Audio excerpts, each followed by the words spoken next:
First question, we have a right angle triangle. So right angle triangle, we have two options here, either SOHCAHTOA or Pythagoras' theorem.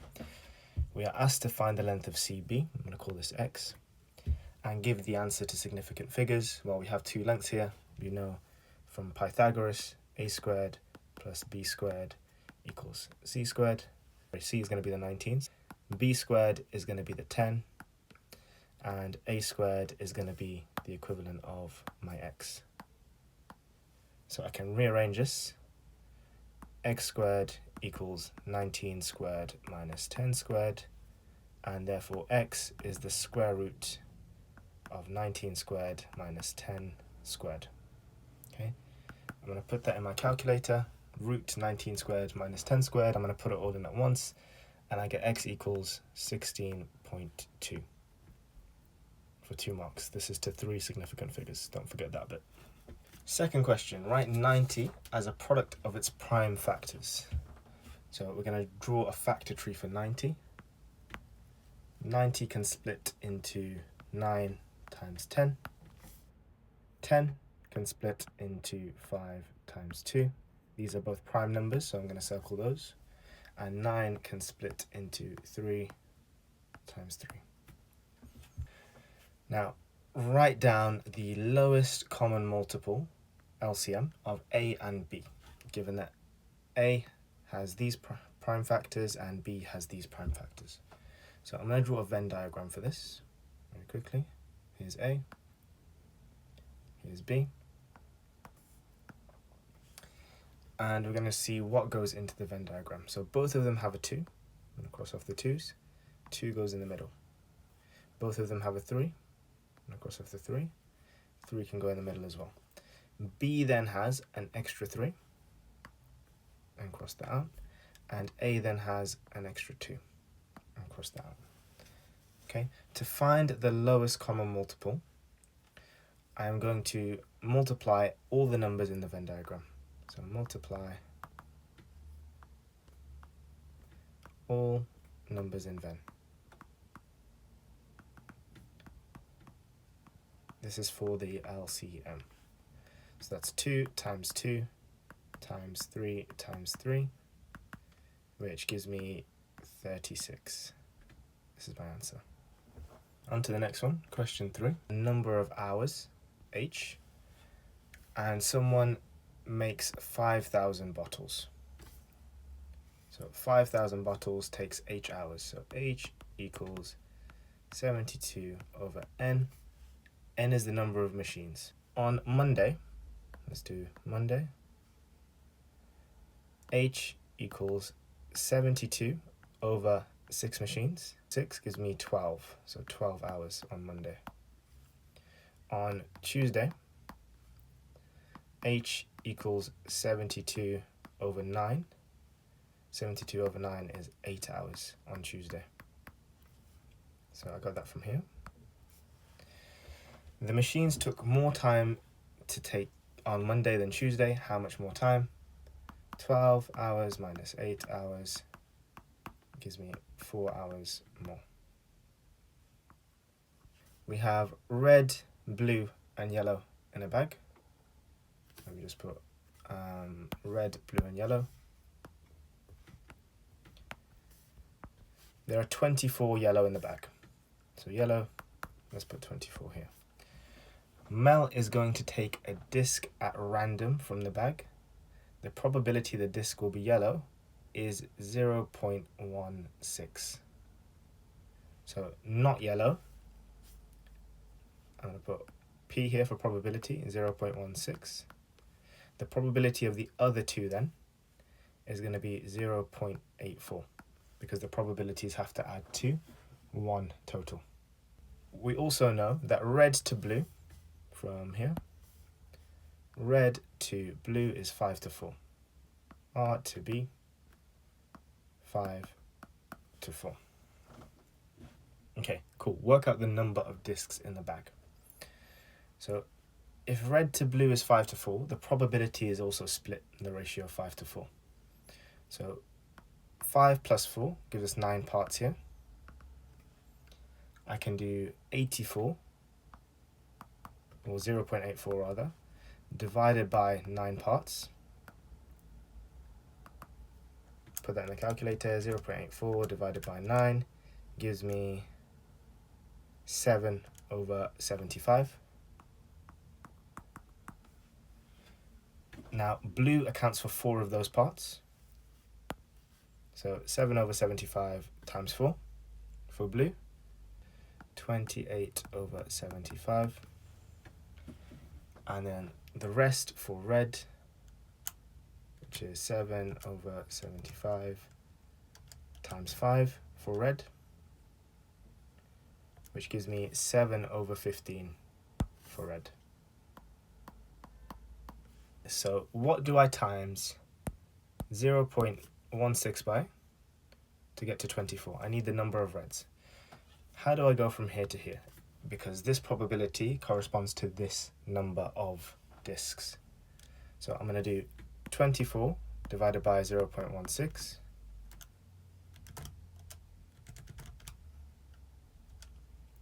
And that is a multiplier of 150. So to find the number of blues, I would times by 150 as well. And to find the number of reds, I would times by 150 as well. I'm only asked for the number of reds here. So I'm going to do 150 times 7/15. And my calculator gives me 70 red discs. Okay, complete the table of values for y equals x squared minus x. Okay, to do this, you have a lovely thing on your calculator called a table function. Okay, so to do that, you're going to go mode and then hit table, and you get f of x equals. This f of x equals is pretty much the same as y equals. Okay, so the question says y equals x squared minus x. I'm going to type this into my calculator. So there's f of x equals. I'm going to type in x squared minus x and hit equals. Where do I want to start from? Well, from here I start from -2, so I'm just going to type -2. Where do I want to finish? I want to finish at 3. So I'm just going to type 3 in there. Step is the interval in between. So as you can see, the interval here is 1 in between each x value. So I'm going to leave the step as 1. Okay, hit equals for that. Now it's giving me a table of values. So it says when x is -2, y is 6. That looks about right. Then it says when x is -1, y is going to be 2. Throw that in. When x is 0, y is 0. That looks right. And then it says when x is 1, y is 0. Can throw that in. And then last one, when x is 3, y is 6. Okay, these are my full values that I should put into this table. Okay, obviously I've already drawn the graph, so we're not going to do that, but this is pretty much the points that you should be plotting for this x squared. Okay, it's this line here. These are the points that I've just plotted. Okay. Now use your graph to find an estimate for the solution of x squared minus x equals 4. Okay, so where does this graph equal 4? It's on this line. Okay, this is the same as y equals x squared minus x. What has y become? Y has become 4, so it's on this line. Where are my two solutions to that?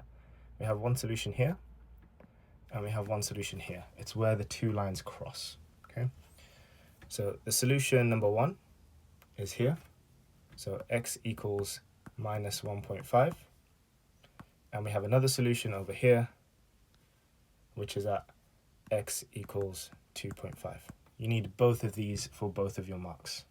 Andy, Luke, and Tina share some sweets in the ratio 1, 6, 14. So straight away, I'm going to write Andy, Luke, Tina, 1 to 6 to 14. Tina gives 3/7 of her sweets to Andy. So for Tina, 3/7 of her sweets is 3/7 of 14. If I take 3/7 of 14, put this in my calculator, I get 6. So this is 6 sweets. So I'm going to take 6 sweets and I'm going to give them to Andy. So 6 from there goes to there. So I then end up with this ratio, Andy, Luke, Tina. Andy now has 7 because he's just getting 6. Luke still has 6, and Tina's now lost 6, so Tina has 8. This is the new ratio. Okay, so I've done that bit now. Then it says, Tina then gives 12.5% of the rest of her sweets to Luke. Okay, so Tina at the moment has 8 sweets. I need 12.5% of 8, and that's going to be given to Luke. 12.5% of 8, I'm going to put that in my calculator. So that's 0.125 times by 8. That gives me 1. So Tina's giving 1 sweet to Luke. So 1 goes from there to here. The new ratio then, Andy to Luke to Tina, is going to be 7 for Andy. Luke now has 7 as well. And Tina also now has 7 because she's lost 1. So this is now 7 to 7 to 7. So now all 3 have the same number of sweets. That is correct. They all have the same ratio of sweets. 7 talks about this quadrilateral ABCD, and it wants me to prove that this is a trapezium. Okay, this is a less commonly known thing that teachers probably haven't told you for trapezium. Now, the angles in a trapezium on the same side will always add to 180. Okay, add to 180. Same on the other side, 2 angles, add to 180. So we need to prove that this is possible, to prove that this is a trapezium. On the left side, we have 4x plus 15 plus 2x plus 15 apparently equals 180. Okay, I'm going to collect the like terms. That's 6x plus 30 equals 180. So 6x equals 150. X equals 150 over 6, which is 25. So according to this, x equals 25 on this side. If I get the same value of x on the other side, I've proved that this is now a trapezium. Let's look at the right-hand side. We have 4x plus 8 plus 3x minus 3, and this should add to 180 as well to prove it's a trapezium. So 4x and 3x make 7x. 8 minus 3 gives me 5, and 180 on the other side.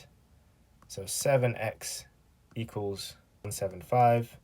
Divide 175 by 7. I'm going to put that in the calculator. 175 divided by 7. X equals 25 here as well. So x value is the same for both. This means that, therefore, it is a trapezium. Okay, same x value works for both. On to question 8 now. A playground in the shape of a right angle triangle. So he makes a scale drawing of the playground. 1 centimeter is 5 meters. The area is 28 centimeters squared. So 28 centimeters squared equals area. Area I can find in 2 ways. The first way is half base times height. The second way is area equals half AB sine C. Okay, I don't know which one they're going to ask for yet. So I'm going to hold both of those for now. So 28 centimeters equals area. The real length of QR is 40 meters. So the real length of this is 40 meters. What does that mean on the paper? Well, 1 centimeter is 5 meters.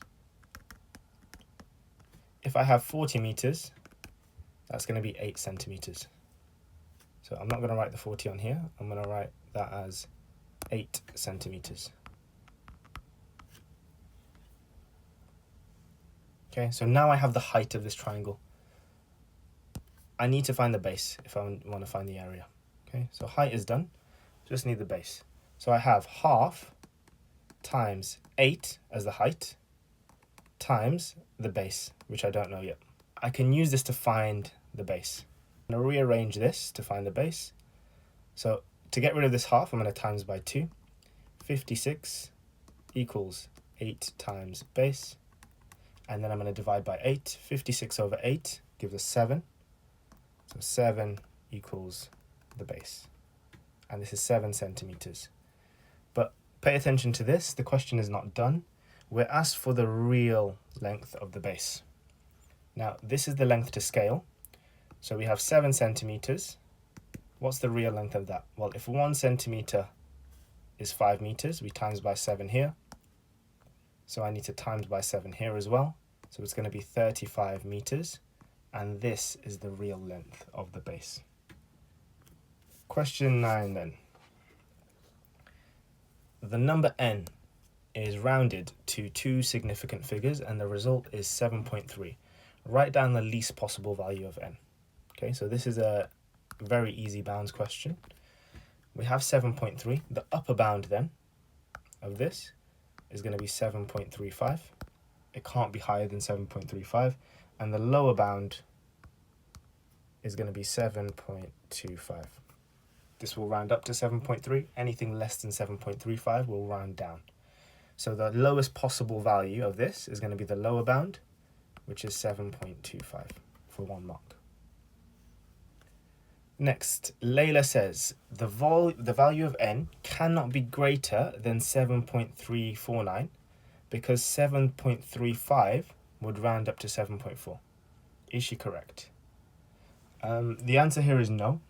She's incorrect because I can have 7.349999, doesn't matter how many 9s I have, is greater than this. And still rounds down to 7.3. The diagram shows 2 right angle triangles. All lengths are measured in centimeters. Given that sine A equals tan B, find the value of x. Well, to do this, we have our acronym that we know, SOHCAHTOA.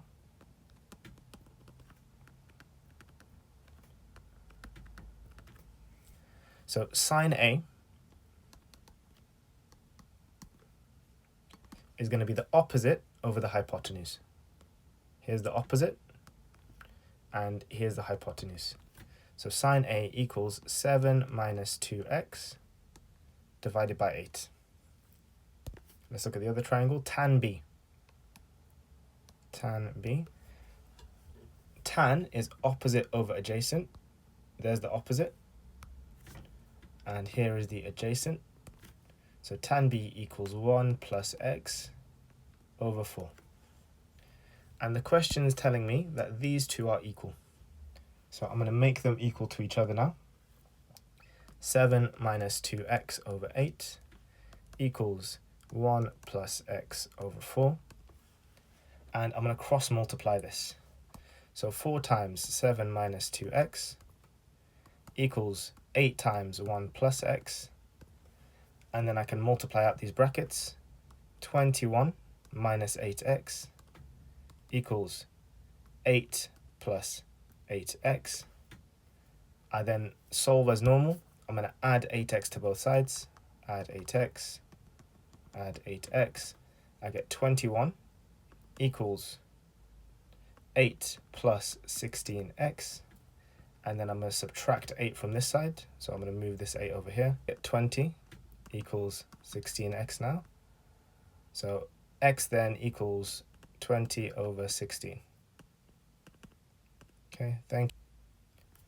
Okay, frequency table. And we're asked to complete a cumulative frequency table. All cumulative frequency means is we're going to add these up as we go. So add them on. So we start with 7. That's fine. 7 can stay exactly where it is.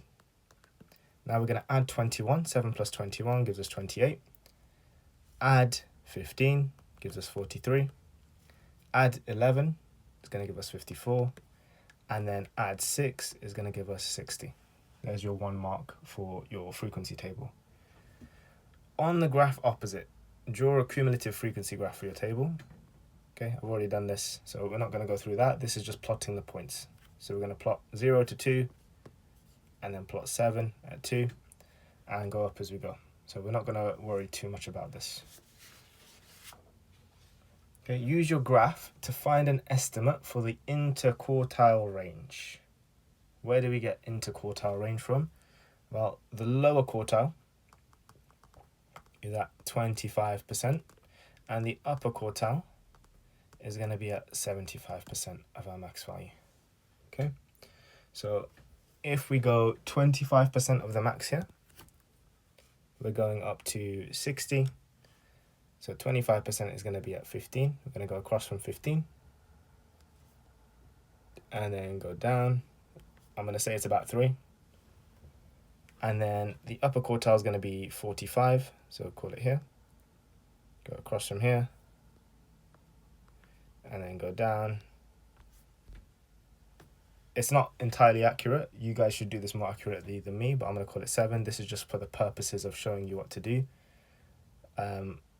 Lower quartile is 3, upper quartile is 7. 7 minus 3 is 4. So this is going to be the interquartile range. Use your graph to find an estimate for the parcels weighing greater than 7.4 kilos. So we're going to go over here, 7.4. We're going to go up here, pick a value, and then go across. So this, I'm going to call this 51. So the parcels that weigh more than that is going to be whatever's left. So there's 9 parcels left, so I'm going to say 9 parcels weigh more than 7.4 kilos. Question 12.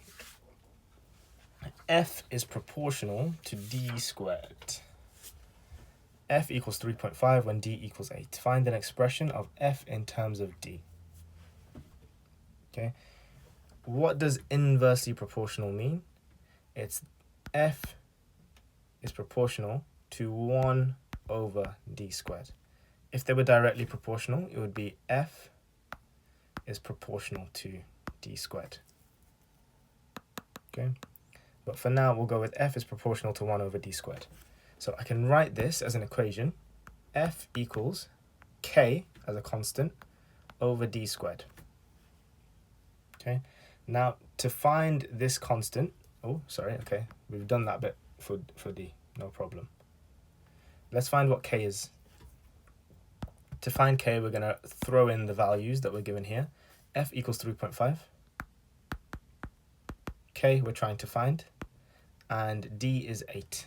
So D squared is going to be 64. So K equals 64 times 3.5. Put that in the calculator, 64 times 3.5. K equals 224. So I can swap that for K and put F equals 224 over D squared.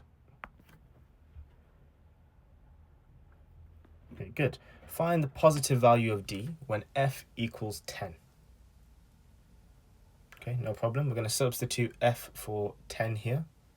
So 10 equals 224 over D squared. No worries. 10D squared equals 224. Okay, so D squared equals 22.4, dividing both sides by 10. And D equals the square root of 22.4. If I put that in my calculator, root 22.4, it gives me 4.73286 and so on. It asks for the answer to 3 significant figures, so I only want these. So it's 4.73 to 3 significant figures. 13. Shade the region that satisfies all the following inequalities. Now, this one I've already done, but I'm going to show you how to do it anyway, using the table function. Okay. So every time you see an inequality here, I'm going to swap the inequality for an equals. So x equals 2, for example. Then I'm going to draw the line x equals 2 on the graph. So x equals 2, It looks like this. Okay, that's the line x equals 2. Now, this is saying that 2 is more than x. Here, I have x is 4. Okay, 4 is more than 2. So it cannot be on this side. So I'm going to get rid of everything that it can't be. Cross it out. Okay, good. Then I'm going to do the next one. I'll do this one in blue. Y equals minus 3. Where is y equals minus 3? That's this line here. So there's my line y equals minus 3. Now, I need y to be more than minus 3. Well, here is minus 6. Minus 6 is less than minus 3. So I cannot possibly have minus 6 as a value that satisfies this, because y needs to be more than minus 3. So I'm going to get rid of everything that doesn't satisfy this. So I cross out all of this. Okay, next bit I'll do in green. Y equals 2x plus 1. Now, to draw this, we can use our table function again. So we're going to go mode. I don't know if you guys can see the calculator yet. So mode and then table. F of x equals. I'm going to put in 2x minus 1. Start value, well, I have a start value here of minus 6. End value, I have an end value here of 6. And step can be 1. Okay, and then it gives me a table of all the values of x and y. Okay, then I'm going to plot this. For the sake of time, I'm just going to say everyone can plot graphs here. That gives me this line here. Okay, this line. Now, I need y to be less than this line. Okay, y is less than this line. So any value where y is more than this line, I'm going to get rid of. So above this line is more than 2x plus 1. So I can get rid of everything above the line. Okay, and then the last one, let's do that in purple. 3x plus 2y is less than or equal to 6. If you wanted to draw this and you didn't know how, you need to rearrange into the form y equals mx plus c. Rearrange it into that format, then you can put it in the table function. Okay? So if I rearrange it into that format, 3x plus 2y equals 6. I'm going to get 2y equals 6 minus 3x. Y equals 3 minus 1.5x. And then I do exactly the same, put that into the table function, and that will give me this line. Okay, so draw that line in. Then it will say, put this back in. I need y to be less than that. As you can see, y needs to be less than all this. So anything more than that, which is above the line, I'm going to get rid of. Shade that out, and this will leave me with my region R. I'm going to go on to 14. The graph shows the velocity of a car in meters per second. T seconds after it starts to slow down. Okay, so this is all slowing down. As you can see, the velocity starts at 25, it goes to 0. Calculate the estimate for the acceleration of the car when t equals 5. Okay, to do this type of question, here's time. I'm going to go to time equals 5. I'm going to go up here, and I do not know how to find a gradient for a curve. Okay, it's not in GCSE. In A-level you will learn how to do this, but for GCSE you cannot. So what you need to do here is draw a tangent at that point. Okay, something like that. Okay, acceleration A equals change in velocity over time. So this is the same as change in y over your change in x, which is the gradient. So I'm now going to find the gradient of this instead. So here, my change in y, I'm going to estimate this as 16. My change in x, I'm going to estimate this as 8. So my change in y is minus 16, because I'm gone down by 16. My change in x is 8. Minus 16 over 8, I'm going to call the acceleration minus 2. And don't forget the units here. What's it measured in? if velocity is in meters per second, acceleration is in meters per second squared. A range of values for this. So it doesn't matter if you don't get bang on 2, you might get 2.5, you might get minus 1.5. As long as it's within a range on the mark scheme, you'll get the mark. Part B, work out an estimate for the distance the car travels in the first 6 seconds. Okay, distance. So I have here velocity and time. How do I work out distance from velocity and time? Most of you should know this. Distance equals speed times time. So speed times time is going to be the area underneath this graph. Underneath this graph. Okay. Use 3 strips of equal width. Okay. So I'm going to get rid of my working over here for a sec. Okay. I need to find the area under this graph because that's equivalent to the distance. Okay. This is a curve. I do not know how to find the area under a curve at this moment. So it's telling me use 3 equal strips. So what I'm going to do is I'm going to make a block here. I'm going to make another block here. And I'm going to make another block here. This accounts for most of the area. Yes, I've missed bits out that I'm not counting, but this is an estimate, right? So I'm accounting for as much as I can within these blocks. So the area of this block is 15 height and 2 width. The area of this block is something like, let's call it 10 and 4. 10 height and another 2 width here, 10 times 2. And the area of this block is going to be 5 in height and 2 in width. So if I add these together, I get 30 plus 20 plus 10, which is going to be 60 meters. Okay, this is the best I can do. Okay, in 3 strips. Yes, I've not counted these bits as the area under the graph, but it's asked me for an estimate with 3 strips of equal width. So that's all I can do. Question 15. Given that a is a prime number, rationalize this denominator. Okay, so I'm going to rationalize the normal because I don't know any difference rationalizing a prime number versus a non-prime number. So 1 over root a plus 1, I need to rationalize this. So to rationalize, I'm going to times top and bottom by minus root a plus 1. I changed the sign in front of the surd, so this is a plus. I've changed it to a minus here. Multiply top and bottom by that. So minus root a plus 1 over minus root a plus 1. The numerator I get from that is going to be minus root a plus 1 on the top. I'm going to calculate what I get as the denominator. So let's do a quick grid to find the denominator.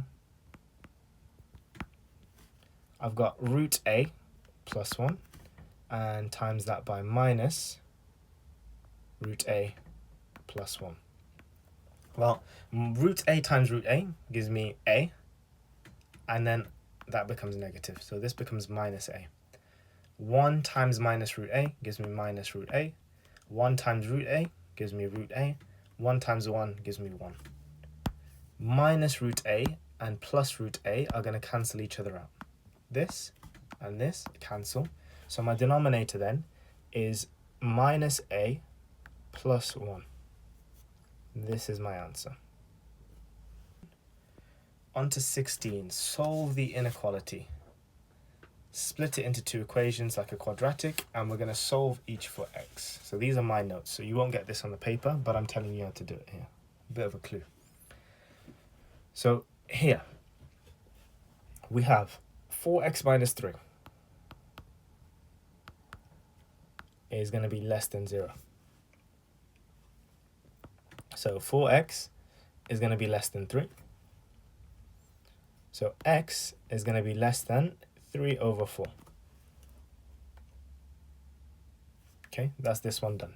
I'm going to tick this off. Second bit now, we have x plus 5, and this has to be less than 0. So x has to be less than minus 5. This bit's now done. Now I have to combine these into an inequality. So it's going to be 3/4 to x to minus 5. Okay, write it out as one inequality. Question 17. 3 similar cylinders, L, M, and P. L has a mass of 64, M 125, M has a surface area of 144. So I'm going to write, what does this surface area consist of? This is going to be a circle, a rectangle, and another circle. Same for P. Circle, rectangle, another circle. Okay. Work out the height of cylinder L, height of cylinder M, height of cylinder P, and what's the ratios of these? Okay. Well, the mass, if they're made up of the same material, this is the key here, density equals mass over volume. Okay, if they're made of the same material, they all have the same density. Okay, and they all have different volumes, so their masses are only going to be dependent on the volumes. They're not dependent at all on the material. Okay, so mass equals density times volume. Mass equals density times volume. And we know the densities are the same for all of them, okay, because they're made up of the same material. So we can say the cube root of 64 is going to be 4. The cube root of 125 is going to be 5. So L to M is going to be 4 to 5. Then we're going to look at the surface areas. Okay? So to compare these as lengths, we do the square root of 144. Square root 144, because this is area now, not volume. So we're going to take the square root instead of the cube root, which is 12. And we're going to take the square root of 16, which is 4. Okay, so M to P is 12 to 4. Now I have some ratios for these. Okay, we've got some ratios. I need to combine these two ratios together. So to combine them, I need this M value here to be the same, because this appears in both ratios. What's a multiple of 12 and 5 is 60. So I'm going to make both of these 60. Okay, I need this to be 60. So I'm going to times this by 12. If I times this by 12, I have to times this by 12 as well. So that's 36. I need this to be 60, so I times this by 5. If I times this by 5, I must times this by 5 also. It gives me 20. So my ratio, L to M to P, L is now 36. M is now 60, because I made it 60 in both of these. And P is 20. Okay, here's my ratio. Question 18 then.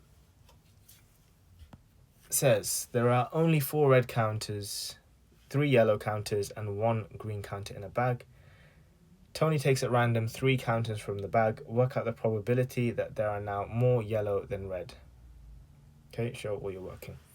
So when you get a probability question, most likely you're going to have to draw a tree diagram. Now this is going to be a massive tree diagram, unfortunately.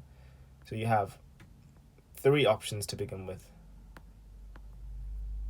I'm going to try and go as small as possible. So the options are, I can go red, I can go yellow, and I can go green. Okay, there's 8 total in the bag. 4 red, 3 yellow, 1 green. That's 8 total.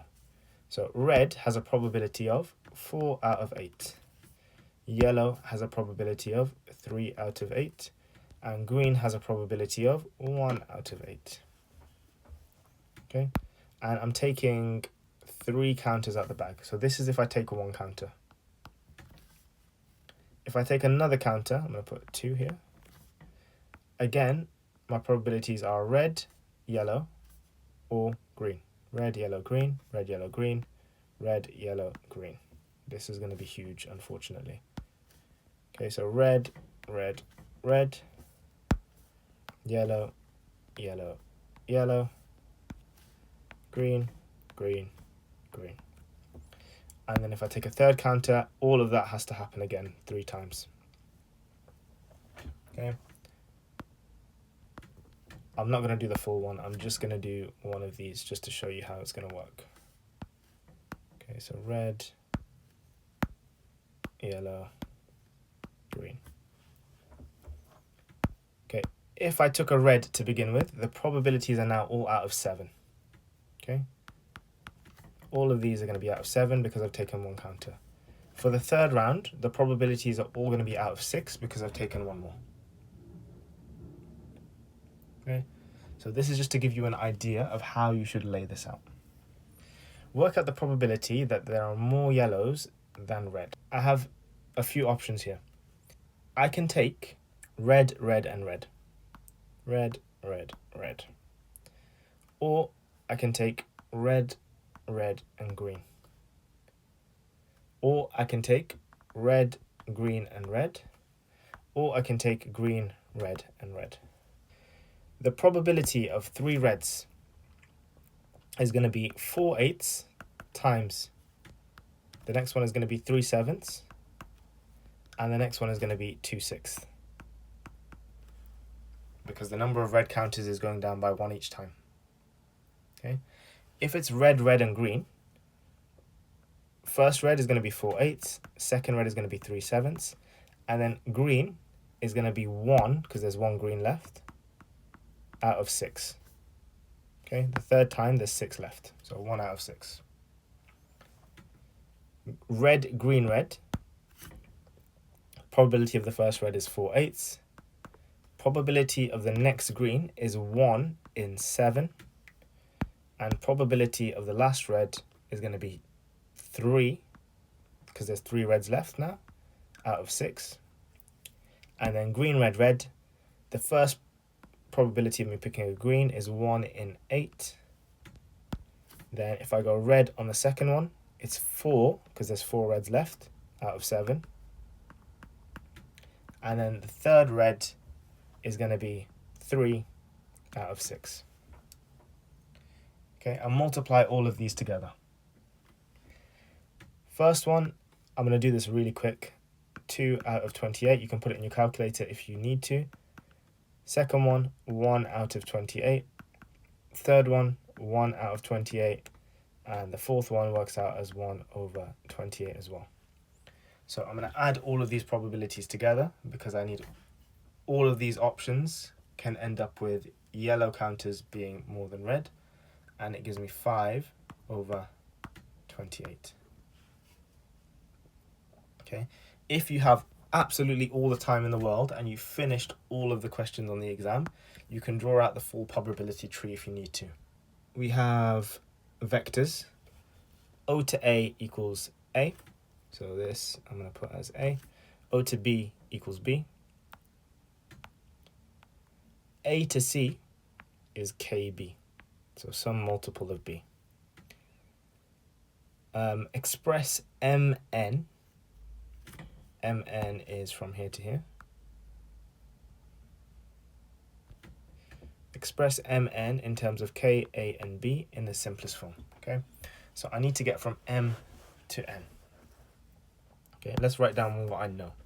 If O to A equals A, M to A is half of that. So that's half A. A to C is KB. Okay, so I've gone up here. I then go across here. So AC is KB. And the last bit I need is here, C to N. Okay, that satisfies my root. I don't know C to N. Do I know C to B? I can find this. Okay, so to find C to B, I'm going this way around. So that's minus KB, minus A, minus KB, minus A, and then plus B. So let's put that in. Minus KB, minus A, plus b. Okay, so c to n is going to be half of that because this is halfway to b. So Cn is going to be minus half kb minus half a plus a half b. However, it's not halfway. How far along is it? 4 is this bit, 5 is this bit, which means that c to n is 4 out of 9, 4/9 of the way through. Okay, so I need to change this fraction. So this is not minus a half, this is going to be 4/9 in here. So minus 4/9 kb minus 4/9 a plus 4/9 b. Okay, and then to get from m to n, I need to add all the red ones together. This takes me from m and finishes at n. So if I add all of those together, I get mn equals half a plus kb minus 4/9 kb minus 4/9 a plus 4/9 b. And if I write that in its simplest form, I collect the like terms. There's a's, collect the a's. Then I can collect the b's, the kb's, and then collect the b's. Collect all the like terms. This gives me mn equals 1/18 a plus 5/9 kb plus 4/9 b. This is my answer. Last one is mn parallel to OB? Is mn parallel to OB? Well, parallel lines have the same gradient. So this is what I need to figure out. Do they have the same gradient? OB has a value of just b. mn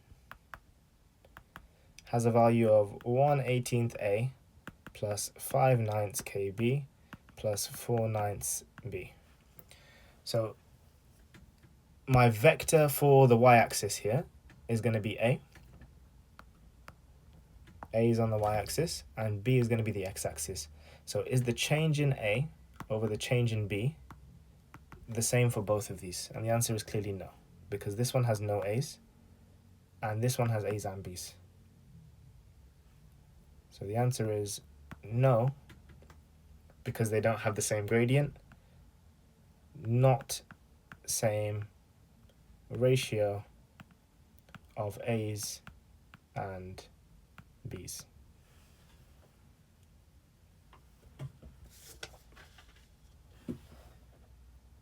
Okay, that's it for that one. We'll end the live for now. We'll come back, we'll have a quick break. We'll be back in 10 minutes and we'll do the last 3 questions.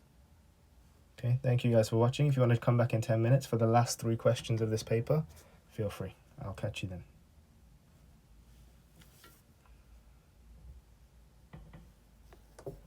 Question 20 asks us to find the coordinates of the turning point of this curve. And whenever we're asked for a turning point, the only way we can do that is by completing the square. Now, in this case, we have a 2x squared value, so I'm going to factorize out the 2. So 2 bracket x squared minus 6x plus 3.5, dividing everything by 2. Now, from this point, we half the b term, which will give us 2 bracket x minus 3 all squared, and we'll find out what goes on the end there. To find what number will complete this square, I'm going to multiply out x minus 3 all squared. This will give me x squared minus 6x plus 9. So multiplying out the brackets gives us plus 9. I need to get this down to 3.5, so I'm going to subtract 5.5. This will complete our square. Now that our square is completed, I can read off my turning point. The x value is going to be whatever is in the bracket made negative, so the x value is positive 3. And the y value is whatever number completed the square. Don't forget to multiply by 2, giving us minus 11. Okay, here we're given a graph of g of x, and I'm asked to draw g of minus x plus 2. So what I'm going to do, I'm going to start with the original graph, and I'm going to edit this based on the changes we make to the function. Now, if we add 2 to a function, it moves the whole graph up by 2 spaces. So this would be g of x plus 2. The next part of this transformation we have to apply is the minus x. We ask for g of minus x. What this minus x inside the bracket does, it reflects the graph in the y-axis. So I'm going to reflect the left-hand side of the y-axis first. And now I do the same for the right-hand side. And this is g of minus x plus 2. Final question of paper 2, 2024, is a circle theorems question. We're told that MP and NP are tangents, and we're asked to prove that AP and BP are the same. We know that our tangents will make a 90-degree angle with our radii, so I'm going to put both of those in straight away. If I then draw a line from O to P, this line becomes the hypotenuse for both of these right angle triangles. And because we have side angle side the same, we know that both of these triangles are congruent, or identical. Another way we can show this is with Pythagoras' theorem.